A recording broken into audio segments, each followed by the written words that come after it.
So, obviously, so it's kind of the catch-22.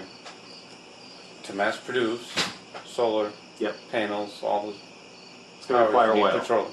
Yep.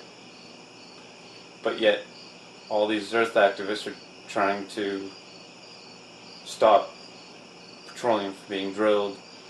So to mass produce these, you're going to need fossil fuels. You're going to need money. Yep. And to produce them efficiently, you're just going to need it. So it's like catch-22. We want more of this. We want more of this. We want more of this. Well, then you need more petroleum. Yes. So they have a number for the amount of oil that is known about in the world right now. They have a number. I don't know how many billions of barrels it is, but it's a big number. And so the science on all this, like the amount of carbon that goes into the atmosphere, we can track that. The amount that's absorbed, we can track that. And scientists have a very real number set for the amount of carbon that can still go into the atmosphere without dooming us all to heck, right? And that amount of carbon you can trace back to the number of barrels directly that would burn all that, right?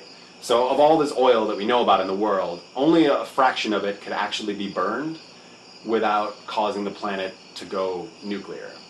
So essentially, we should think about the oil that we still have in the ground as the jet fuel to get, like when NASA launches, the things up into space, the shuttles, you have the boosters, right, that fall away.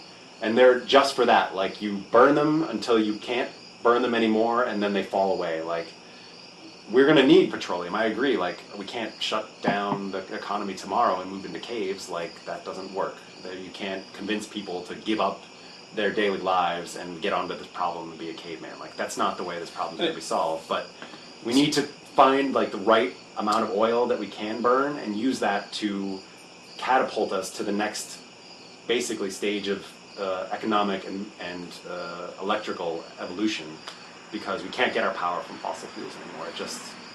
We can't keep going like that.